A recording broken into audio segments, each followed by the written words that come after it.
গণিতের রাজ্যে আবার আপনাদেরকে জানাচ্ছি স্বাগত। আজ আমরা ব্যাংক এশিয়ার এমটিইউ পরীক্ষার এমসিকিউ পার্টটা সলভ করব। ওকে, তো প্রথম কোয়েশ্চেনটা ছিল এরকম, if A square region has area N.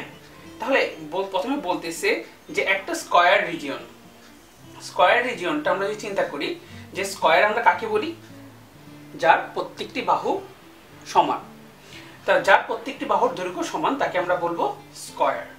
এবং স্কয়ারে আরো কয়েকটা আমরা বৈশিষ্ট্য জানি, সেটা হলো স্কয়ারের প্রতিটি কোণ এক সমকোণ। স্কয়ারের প্রতিটি কোণ কয় সমকোণ? এক সমকোণ। ওকে, আর স্কয়ারকে যদি আমরা অর্ধেক ভাগে ভাগ করি, মানে একটা কর্ণ যদি ড্র করি, তাহলে দেখতে পাচ্ছি যে এটা যে এই কর্ণের কারণে এটা একটা সমকোণী ত্রিভুজ তৈরি করে। কি ত্রিভুজ তৈরি করে? সমকোণী ত্রিভুজ। তার মানে সমকোণী ত্রিভুজ যার একটি কোণ সমকোণ তাকে আমরা সমকোণী ত্রিভুজ বলি।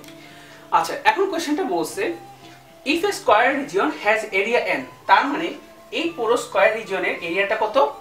n। Okay, what is the length of the diagonal of square in terms of n। তার মানে আমাকে বের করতে বলছে what is the length of this diagonal. The length of the diagonal মানে কি? লেংথ অফ দ্য ডায়াগোনাল হলো এই যে মাঝখানে যে কর্ণটা আছে, ডায়াগোনাল মানে হলো কর্ণ। ডায়াগোনাল মানে কি? কর্ণ। এই কর্ণের দৈর্ঘ্যটা কত? এই কর্ণের কি বের করতে বলছে? দৈর্ঘ্যটা।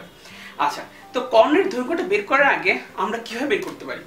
আচ্ছা, আমরা যদি যেহেতু এটা সমকোণী ত্রিভুজ, এটা একটা সমকোণী ত্রিভুজ, তাহলে সমকোণী ত্রিভুজের আমরা যদি এই বাহুটা অথবা এই বাহুটা যদি বের করতে পারি, তাহলে আমরা কিন্তু এই কর্ণটা পেয়ে যাব। আমরা একটা জিনিস জানি, যেহেতু দুইটা বাহু সমান। কেন সমান? কারণ এটা একটা বর্গক্ষেত্র, আর বর্গক্ষেত্রের চারটা বাহুই কি হয়? পরস্পর সমান হয়। তাহলে এই বাহুটা আর এই বাহুটা থেকে আমরা পিথাগোরাসের উপপাদ্যের সাহায্যে কর্ণটা বের করে ফেলতে পারি। তাহলে আমরা বের করি ফার্স্টে, যেহেতু আমাদের এরিয়া দেওয়া আছে, এরিয়া কত দেওয়া আছে? এরিয়া দেওয়া আছে n। তাহলে বর্গের প্রতিটি বাহুর দৈর্ঘ্য যদি l একক হয়, তাহলে এরিয়াটা হবে কত? l স্কয়ার একক। তাহলে l স্কয়ার ইকুয়াল টু কত? n।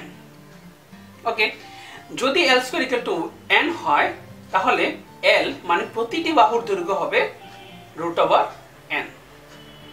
তার মানে আমরা তাহলে জানি এই l টা হলো √n। এই l টা হলো √n। এখন আমাদের বলছে যে কর্ণেরটা বের করতে।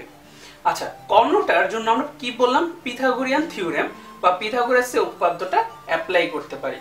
পিথাগোরাসের উপপাদ্যটা বলে অতিভুজ স্কয়ার ইকুয়াল টু অপর দুইটা বাহু স্কয়ার। তাহলে অতিভুজ স্কয়ার যোগ l স্কয়ার যোগ l স্কয়ার, l স্কয়ার যোগ l স্কয়ার, তার মানে কত? d স্কয়ার ইকুয়াল টু হবে 2l স্কয়ার।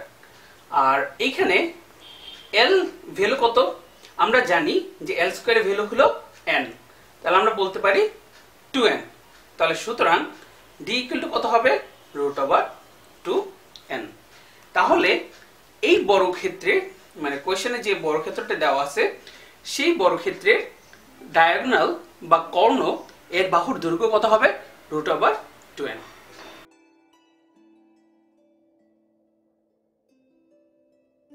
আমরা এখন নেক্সট প্রবলেমটা দেখি। নেক্সট প্রবলেমটা বলছে the population of A bacteria, মানে পপুলেশনে ব্যাকটেরিয়ার পপুলেশন বা বৃদ্ধি বা সংখ্যা কালচার ডাবলস এভরি 2 মিনিটস। তার মানে কি বলতেছে যে এই যে ব্যাকটেরিয়াটা বৃদ্ধি পাচ্ছে কত? যে প্রতি 2 মিনিটে ডাবল হচ্ছে। প্রতি 2 মিনিটে কত হচ্ছে? ডাবল হচ্ছে। তার মানে প্রথম মিনিটে যদি 5টা থাকে, 2 মিনিট পরে এটা হয়ে যাবে কত? 10টা। তা এইভাবে করে কি হচ্ছে? ডাবল হচ্ছে। Well, approximately how many minutes will it take for the population to grow from 1000 to 500,000 bacteria. এখন আমাকে বলছে যদি 2 মিনিটে ডাবল হয়, তাহলে 1000 ব্যাকটেরিয়া 500,000 ব্যাকটেরিয়া হইতে কত সময় লাগবে? ওকে, আমরা কি কোশ্চেনটা ক্লিয়ার? আচ্ছা, যদি কোশ্চেনটা ক্লিয়ার হয় তাহলে আমি এইভাবে চিন্তা করি যে একটা ব্যাকটেরিয়া ফার্স্টে 1000 ছিল। কখন? মানে স্টার্টিং এ, আফটার 2 মিনিট এটা হয়ে গেছে কত? 2000। ওকে, এখন এই ব্যাকটেরিয়াটাই 2000টাই আবার ডাবল হয়ে গেছে আরো 2 মিনিটে, কত? 4000। ওকে, তো এইভাবে করতে করতে করতে করতে আমরা কিন্তু ভ্যালুটা বের করে নিয়ে আসতে পারি। আবার যদি আমি চিন্তা করি যে 4000টা আবার ডাবল হলো, 4000 আবার ডাবল হলো, এখন হলো কত? 8000। তো এখন এই জিনিসটা এইভাবে করতে গেলে একটু সময় লাগে আমাদের, যে কাজটা করাটা একটু টাফ। তো এই সিস্টেমটাকে আমরা এভাবে যদি ধরে নিতে পারি তাহলে আরো সহজ হয়। কিভাবে? যে 1000, এই দেখেন আমাদের প্রতিনিয়তই 2 করে বাড়তেছে, মানে প্রতিবার ডাবল হচ্ছে, 2 × 2 × 2। হ্যাঁ, তাহলে আমি ধরে নিই যে টাইমটা t, তাহলে 2 টু দি পাওয়ার যদি আমি t ধরি, তাহলে দেখা যাচ্ছে t এর ভ্যালু যদি 1 হয় তাহলে এইটা, t এর ভ্যালু যদি 2 হয় তাহলে এইটা, t এর ভ্যালু যদি 3 হয় তাহলে এইটা। তাহলে আমরা একটা ফর্মুলা দিয়ে আমি পুরো জিনিসটাকে ক্লিয়ার করতে পারি। তাহলে এইটা ডাবল হচ্ছে কখন? প্রতি মানে t সময়ে ডাবল হওয়ার পরে, তাহলে আমাদের দেখা যাচ্ছে যে 500,000 হলো। কখন? t সময় পর। তাহলে আমাদের বের করতে হবে t এর ভ্যালুটা কত। তাহলে আমরা যদি এখান থেকে বের করে নিয়ে আসি 2 টু দি পাওয়ার t, এখানে 30, এখানে 30 চলে যায়, তাহলে 500। এখন আমাকে চিন্তা করতে হবে যে 500টা 2 টু দি পাওয়ার কত। ওকে, তাহলে আমরা জানি 2 টু দি পাওয়ার যদি আমরা এভাবে বের করি যে 2 টু দি পাওয়ার 1 মানে হলো 2, 2 স্কয়ার মানে হলো 4, 2 কিউব মানে হলো 8, 2 টু দি পাওয়ার 4 মানে 16, 2 টু দি পাওয়ার 5 মানে হলো 32, 2 টু দি পাওয়ার 6 মানে হলো 64। তো এইভাবে করতে করতে আমরা দেখতে পাই, মানে যদি আমরা এইভাবে করতে থাকি তাহলে আমরা দেখব যে 2 টু দি পাওয়ার 8 যে 2 টু দি পাওয়ার 8 যে কত আসতেছে? 2 টু দি পাওয়ার 8 যে আমাদের আসবে 256। ওকে, এবং 2 টু দি পাওয়ার 9 যে আমাদের ভ্যালুটা আসবে 512। তাহলে আমি দেখতেছি যে 500টা 2 টু দি পাওয়ার 8 থেকে 2 টু দি পাওয়ার 9 এর মধ্যবর্তী একটা সংখ্যা। ওকে, তাহলে 9 মিনিটে যে কিন্তু সে কি হচ্ছে, মানে 5000 মানে 500,000 পার হয়ে কিন্তু যাচ্ছে। কখন? যখন t এর ভ্যালুটা 9 হচ্ছে। যখন 8 হয় তখন কিন্তু 256 হচ্ছে। 512 কখন হয়? যখন সে 9 পার হয়ে হচ্ছে। তার মানে আলটিমেটলি আমরা t এর ভ্যালুটা ধরতে পারি না যে t এর ভ্যালুটা আমাদের হবে 9, যেহেতু অ্যাপ্রক্সিমেটলি আমাদের 9 হচ্ছে, মানে কাছাকাছি 9 হচ্ছে, সো আমরা t এর ভ্যালুটা 9 ধরতে পারি। তাহলে t এর ভ্যালু হলো 9। ওকে, এখন এই t এর ভ্যালুটা 9 হচ্ছে কখন? প্রতি ডাবল ডাবল করে। তাহলে আমাদের টোটাল আনসারটা কি হবে? টোটাল আনসারটা হবে t = 9 × 2, দ্যাট মিন্স 18 মিনিট। কেন 18 মিনিট? কারণ আমাদের বলতেছে ডাবল হচ্ছে। ওকে, তাহলে আনসারটা হবে 18 মিনিটস।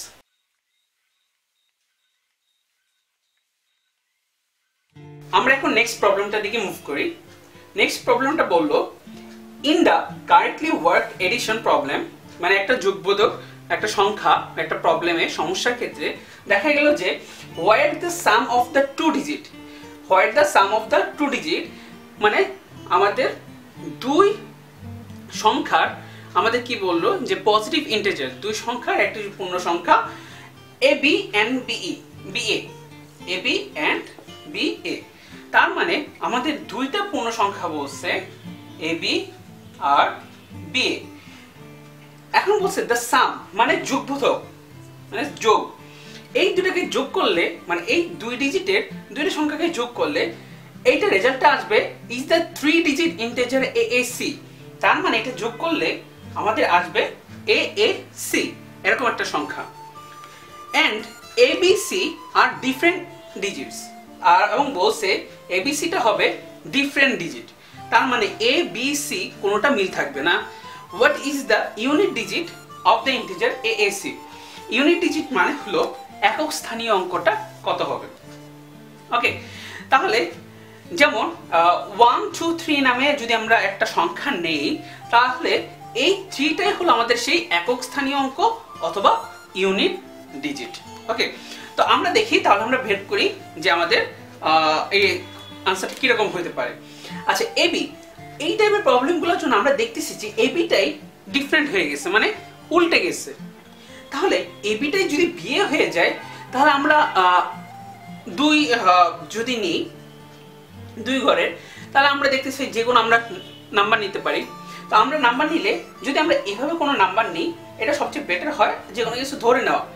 1 9, আবার দেখা যাচ্ছে বিয়ে মানে উল্টে গেছে, তাহলে 9 1। একমাত্র এটাই হলে আমরা দেখি যে 9 আর 1 কত হয় 0, হাতে সে 1, তাহলে কত আছে 10, আর হলো 11, 110। তাহলে দেখেন তো a মানে যদি 1 ধরি, a মানে 1, a মানে 1 1, b মানে হলো 9, b মানে হলো 9, c মানে হলো 0। তাহলে ইউনিট ডিজিটটা কত হবে 110 এর ইউনিট ডিজিটটা হলো আমরা বলতে পারি যে 0। তাহলে ইউনিট ডিজিট কত 0। তো এই টাইপের অঙ্কগুলোর ক্ষেত্রে আমরা জাস্ট কি করব, ধরে নেওয়ার চেষ্টা করব।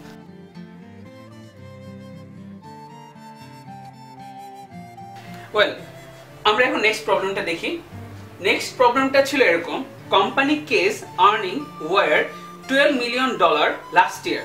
তার মানে গত বছর কোম্পানি কে আর্নিং ছিল $12 মিলিয়ন।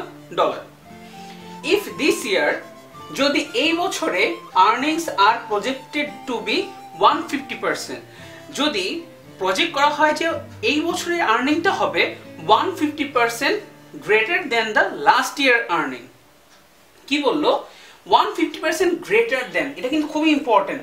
গ্রেটার দেন মানে কি? গ্রেটার দেন মানে কি যে আগে যা ছিল তার চেয়ে 150% বেশি। তার মানে যদি আগে থাকে 100, এখন হবে কত আরো 150, মানে 100 এর 150% মানে 100, তার মানে কত 250। তা আগে যদি সে 100 টাকা ইনকাম করতো, এখন তার ইনকাম কত হবে 100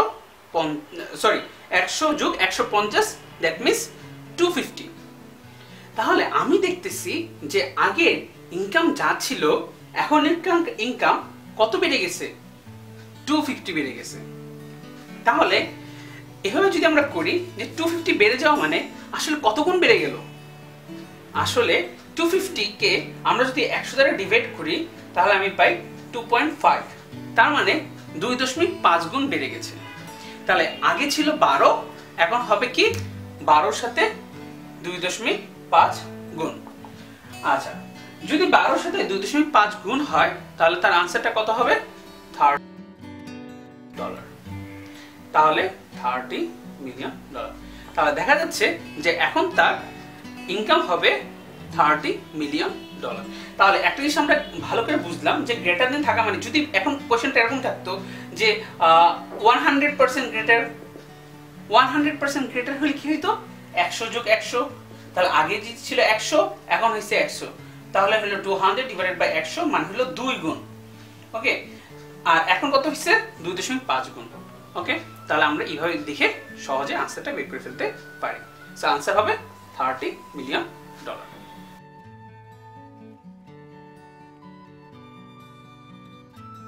ওকে, এখন আমরা নেক্সট প্রবলেমটা দেখি। এ সার্টেন পপুলেশন, একটা নির্দিষ্ট পপুলেশন অফ ব্যাকটেরিয়া, নির্দিষ্ট পপুলেশন ডাবলস, মানে ডাবল হচ্ছে এভরি 10 মিনিটস, মানে প্রতি 10 মিনিটে কি হচ্ছে ডাবল হচ্ছে। আচ্ছা, তাহলে এই কোশ্চেনটা অনেকটা কোশ্চেন 2 এর মতো, তাই না? প্রায় সেম, যে ব্যাকটেরিয়ার যে পপুলেশনটা কি হচ্ছে ডাবল হচ্ছে কখন, এভরি 10 মিনিটসে, প্রতি 10 মিনিটে। If the number of bacteria in the population initially was 10 to the power 4, যে প্রথমে স্টার্টিং এটা কত ছিল 10 to the power 4, what was the number of bacteria in the population 1 hour later? 1 hour later মানে কি 60 minute পরে বা 60 minute পরে এইটার পপুলেশনটা কিরকম হবে। আমরা যদি এভাবে চিন্তা করি যে প্রথমে ছিল কত, মানে 10 to the power 4, তো 10 মিনিট পর এটা কত হবে, 20 মিনিট পর কত হবে, 30 মিনিট পর কত হবে আমরা বের করতে পারবো না। তারপরে 40 মিনিট পর কত হবে, 50 মিনিট পর কত হবে, 60 মিনিট পর কত হবে, আমাদের এটাই বের করতে বলছে।